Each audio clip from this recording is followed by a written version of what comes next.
lesson. Before you drink beer, play with the lesson, then drink beer. And yeah, just get a feel. And tomorrow morning when you come back, we will talk about that if you have questions. And we will move on to doing the sampling. That is, then we'll do the actual basics. But I think to understand the models a little bit is important. Now, I will spend half an hour now before we finish taking you through lesson 2, which is about priors and posteriors. Now, these lessons are quite detailed and complicated, and they talk about parameter transformations and scales and things like that. So I'll take you over that in a fairly general way. And then if you're more mathematically inclined, you can really think about and work through some of these things. But I'll try to get across a few points. So I think again, follow along. So if you want to open 2.1, we're going, part of the reason I want to do this too is because this will just introduce you a little bit to the LNR model, the log normal race. So if we start in 2.1 here, see now we're compiling in LNR.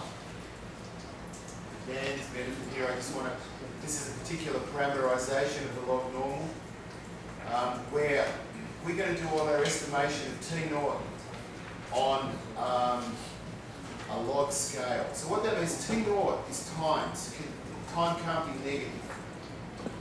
So in Bayes, there's a couple of ways you can enforce this. You can have a prior that has no mass below 0, and this will force it to be always positive. But another common way that people enforce positivity is to not estimate T0 itself, but to estimate log T0. Alright? Now, if you know what a logarithm does, any number less than 1 becomes negative. And as the number approaches 0, it goes to minus infinity. So what estimating on the log scale does is stretches 0 out to minus infinity. So you can never get below 0. It puts it far, far away. So we do all our estimation on this, we do all of our sampling on this log scale. But when it comes time to bring this back into the model, we have to undo that. So that's what this line does here. It exponentiates. So that's the opposite of the log. So there's a transformation function. Now, in fact, here, this is called LNR PP, which is not some reference to our guide, but is a reference to the fact that I've made all the parameters positive. So think of in the LNR, or think of any standard deviation parameter must be positive. Okay? Any time parameter must be positive. What I've done here is I've forced the T0 parameter, which is time, and the SD log parameter, which is a standard deviation, to be positive. By, when I come back in here, transforming it onto this scale before it gets put back into the function. So this is a bit of internal stuff, but it does show you that you've got this great deal of flexibility to build models. It's an example of that, but it also, I'm going to use that to talk about priors. Now, in Bayes scales that you estimate things on matter. In maximum likelihood, this isn't true. In maximum likelihood, all you care about is the maximum. The maximum is at the same place. It's not, where the maximum is not affected by any monotonic transformation of a scale. Taking a log, exponentiating, square root, all that won't affect where the maximum is. But Bayes is not the maximum. Bayes integrates across things. And if you change the scale, you change the prior. You change what you're telling the model is the truth. A normal distribution on the log of T0 is different than a normal distribution on T0. It's putting amount of belief in different places, amount of probability of things occurring. So priors are a bit more important in Bayes, or scales are a bit more important in Bayes. It can change things. Now, we hope that the data is strong and it washes out the prior largely. And that will often be true in sampling. But it's important to understand that. So I'm going to show you with the LNR here some priors that I made up in this positive model. So going back here, you want to first of all run through the positive, source it in. So that source thing just runs that just to be a bit further here, that's going to go in, it's going to pull in the RT disks R package, which is the one that has all the likelihoods in fast code. Some extra bits I've written on top of RT disks because the guy I'm writing it with won't do the stuff I want him to. And DMC itself. So it pulls the whole system sources all in one go. Let's not load in these things because it turns out we have a bug, we made a change, and you won't get the same values anyway, so we're just going to undo it from the start. We'll do 10,000 so it'll look the same.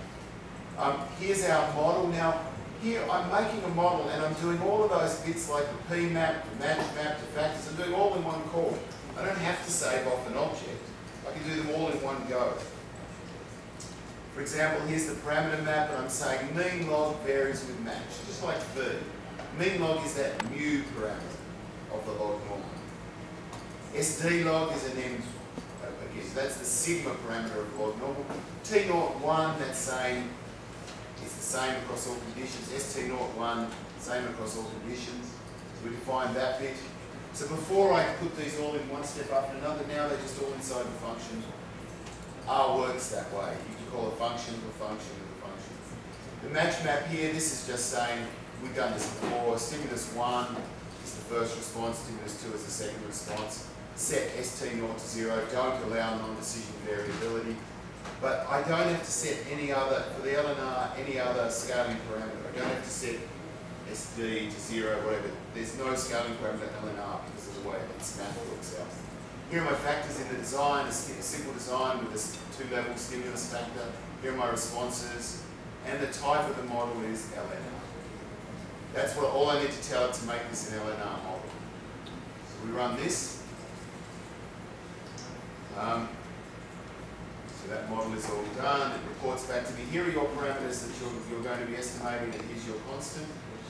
So we'll have to set priors on all of these guys, right? Every parameter needs its own prior.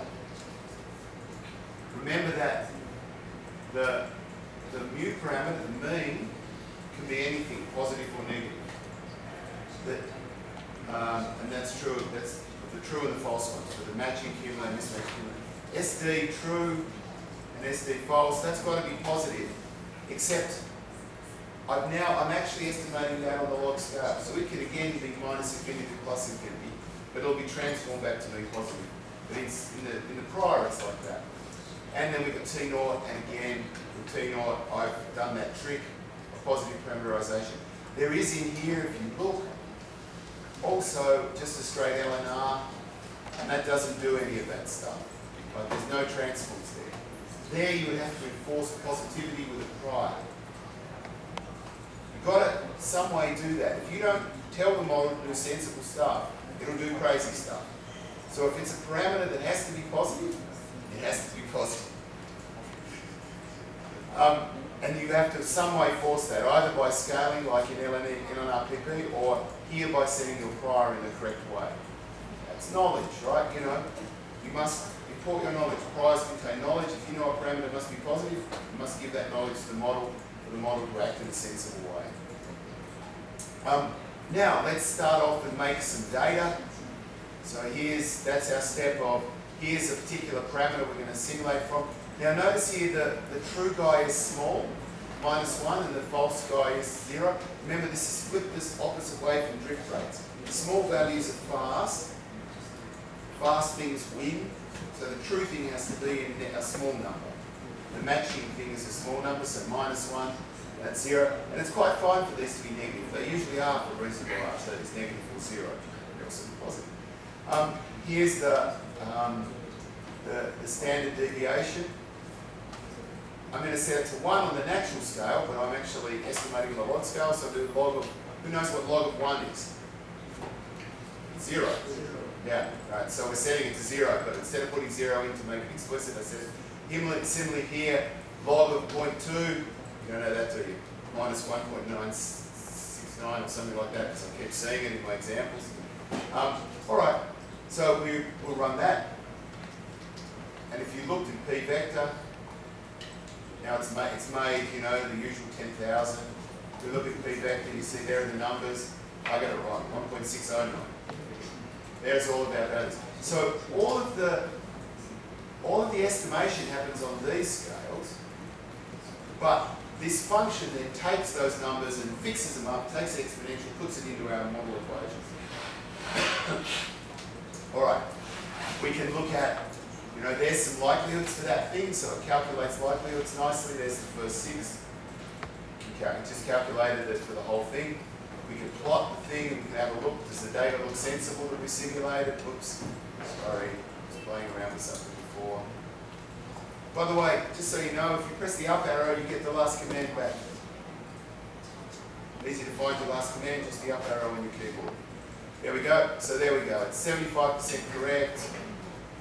Yeah, it looks like RT. All nice.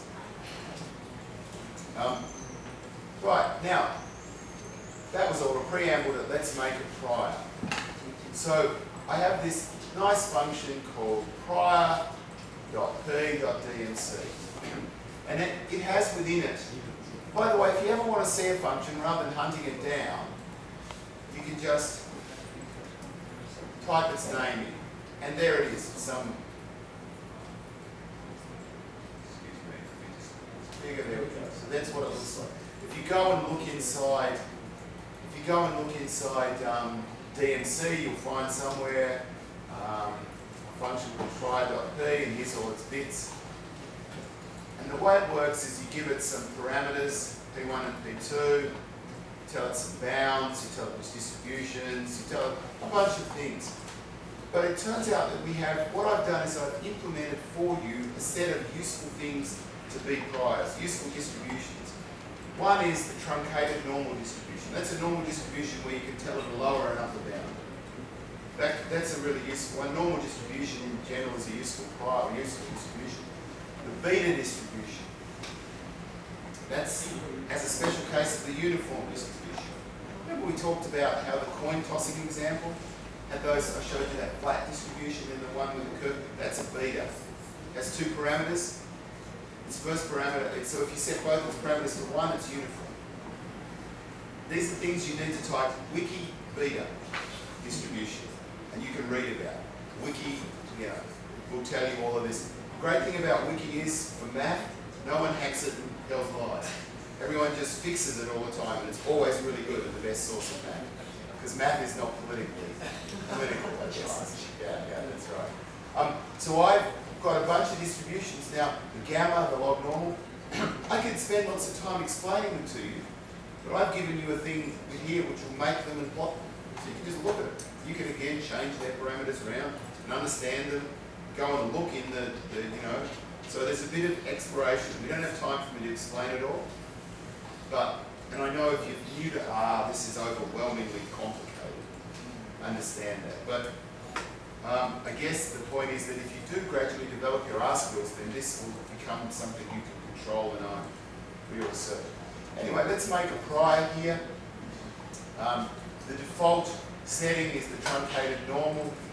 I'm going to set a truncated normal. I'm going to set this prior to have, I'm going to cheat.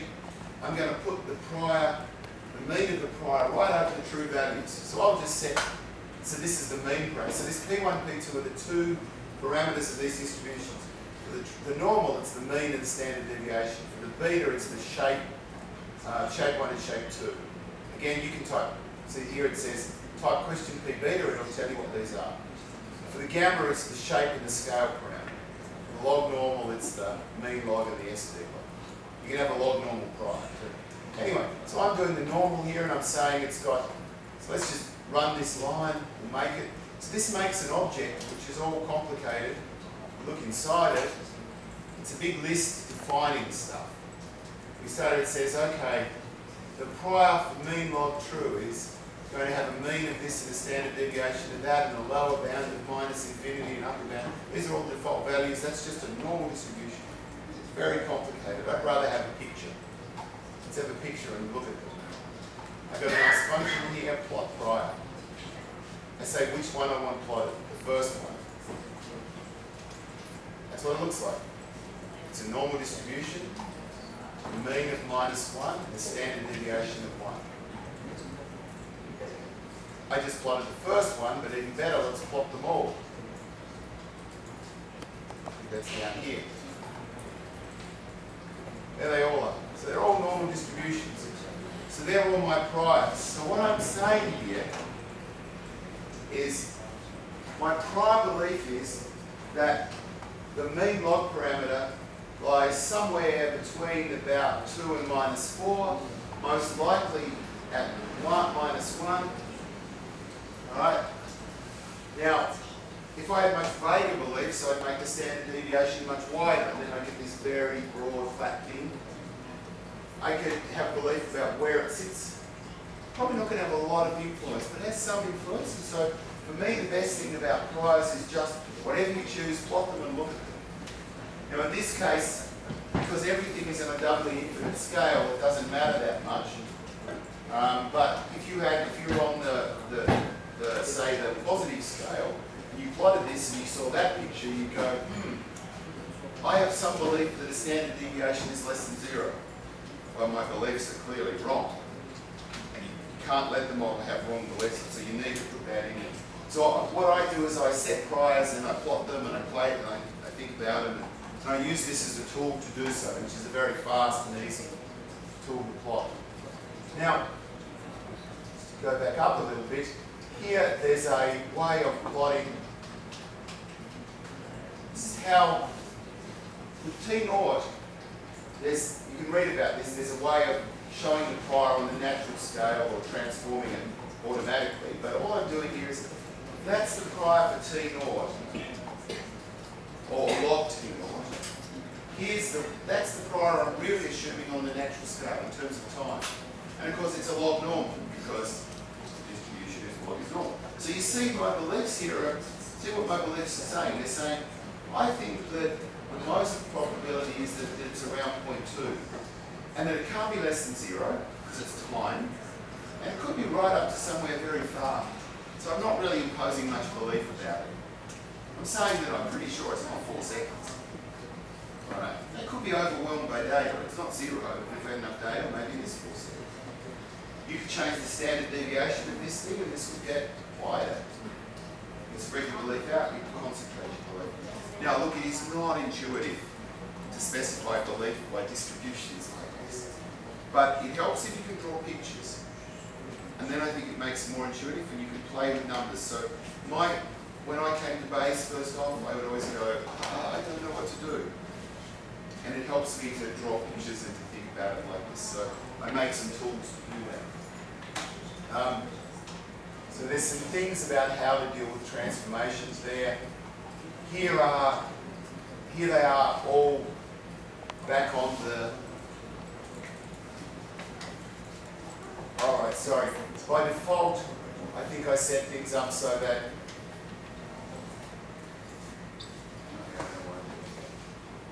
we'll ignore that. Let's go on. Alright. So now I've shown you priors. Let's talk about posteriors. Alright, so we can ask, remember that if we've got so far I've shown you how to do a likelihood. But that's not what we use in Bayes. Remember, in Bayes, we've got what we're going to want to have. The principal equation of Bayes is that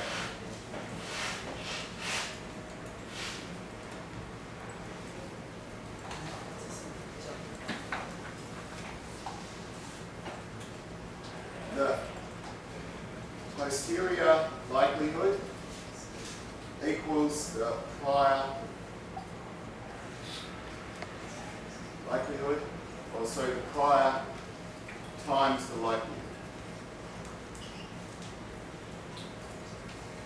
And then this is more convenient to say that the log, let's call this posterior likelihood equals the log of the prior, now plus log of the likelihood. Alright? So what I want to do in these few lines is to show you this, and then add it up and get that. Because this is the thing that Bayes is going to be dealing with, the combination of what I believe and what the data tells me makes what I think afterwards. And so we need to calculate these quantities. So here we see, you'll simulate your own data, so you'll get slightly different numbers to the ones printed. But here's the log posterior.dmc. This is a convenience function in one go. It just calculates this. All right? So for the particular data, we sample, we run it, and we find out that that's minus 12,536. Last time I did it, it was this, a little different, a little randomness. What's that made up of? Well, it's made up of, remember that likelihood function we did before? So that will produce a very large vector of numbers if I run it, 20,000 of it. I'm going to take their logs, and I'm going to sum them, and I'll get a single number. So that's R at work, so I run that. And I see that of my minus 12,000 there and 211, minus 12,206 is due to the likelihood. How much is due to the prior? About 4. This tells you that when you have 20,000 data points, it doesn't really matter what your prior is. Right? Because there's so much data. This is massive, and that's tiny. It does matter if your parameter, if you've got a 0 in your prior. If your prior has a 0 somewhere, you take the log of 0, that's infinity. That can never be washed away. So priors can have infinite influence, but as long as they're a bit above 0, think of it this, I always think of it in terms of someone who doesn't believe that the Earth is warming, right? If they don't think the Earth is warming and they have 0 probability for that, it doesn't matter how much data you give them, they will never believe. But if they have just a little bit of doubt, there is overwhelming data that the Earth is warming. They will, if they're rational, understand this is true. And that's kind of what it's like. So as long as you, sometimes you've got to make your prior 0, you just say it's not possible for a time to be less than 0. That's appropriate. But otherwise, you want data to wash it out. So this shows you here that our priors do very little. Here is the example where it can be overwhelmed. So here I'm going to set my parameter vector to 10,000 times its true value. Now, if you think of our plots, that's going to be putting our parameters out here. And there really is 0 likelihood. And then, or close to 0 likelihood. And so if we now calculate the prior for that, so this is prior, run it, it doesn't crash because the code is so robust, it's minus 179, well it's I don't know, 17 million, 18, so it doesn't matter, that data is wiped out by that thing. So the prior here says you can't go stupid, but within reasonable range, data will tell. Okay, so this is priors to 1. If we go now on to advanced priors, I'll run through this and I guess, yeah, we'll see where we go. I'll only give you 5 more minutes and then you can all go home. You've done a great job. Concentrated well. All right, and God knows what this will do. I've got to load this thing and put it on loads, but anyway, we'll see. All right, so let's talk about bounded priors on the natural scale. So here I've pulled in LNR. Now there's no forcing things. I'm not forcing things to be right. They could be wrong. I've got to now use my priors to make them right. Let's have a parameter vector here. It's the same one as before, so we're not going to change that.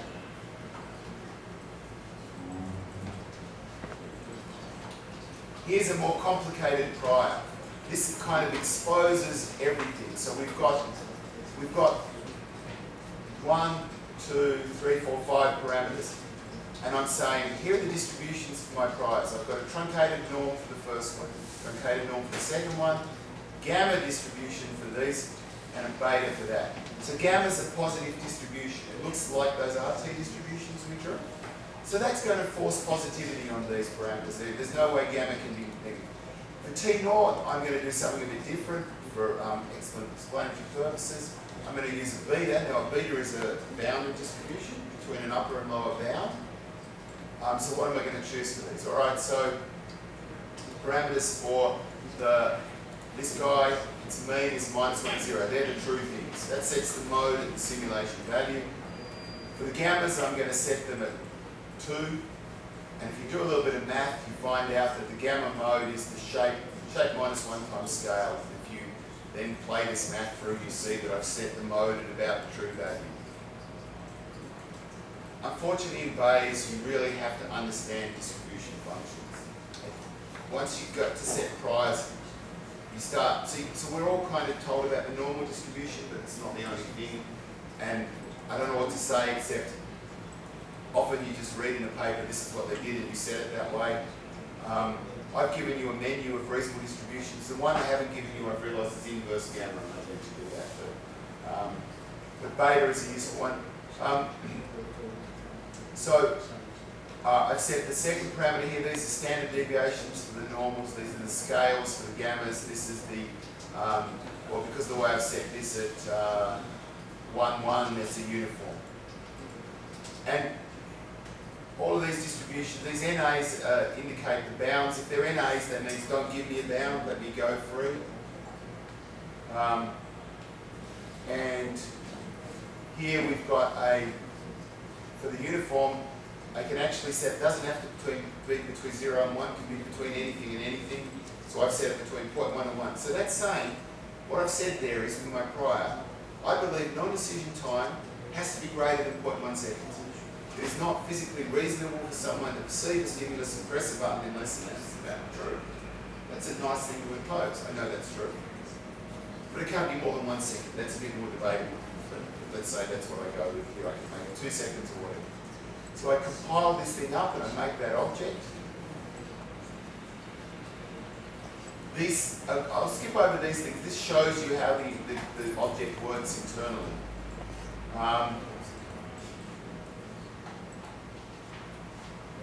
Let's look at there's a gamma prior. This is on the SD log parameter. I just showed you that if I put it on a log scale, it would look rather different like that. But we're estimating on this scale, so I was just playing around with how I can show you things. Yeah, and this is this point that scale matters in Bayes. So we're going to be integrating across that, and that's all right. Here's an example of log normal prior on the natural scale. Here we do log normals on all of those to make them positive. So let's run them up. I do a little bit of math here to tell you how the means sit, and or you can simply plot it and have a look. Let's do that for one of them. A couple of them. Oh, plotting more than that down here. Oh yeah, and then we'll plot some other things.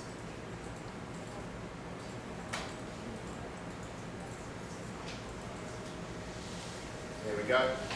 There's an example of the truncated normal. See how it stops there?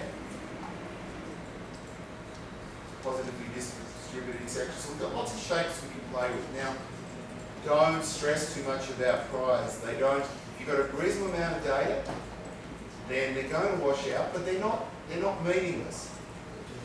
It's just that they're not dominating. That's not true once you come to Bayes factors. Bayes factors don't matter a lot. It's a bit of a different story. But for estimation, we're finding. Here's something that uses a whole bunch of bounds. Right, there's a weird one, right? Starts at 0.1 seconds, goes up to there and stops. That one starts, no, that starts at 0.1 seconds. Right, so there's a lot of flexibility in here to draw all sorts of shapes. Yeah, I don't think you need to worry too much about the rest of that.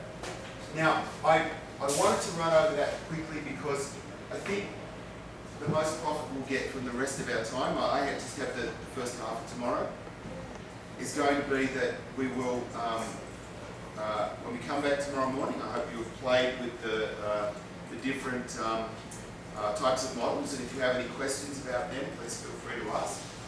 But then we will go on to lesson 3.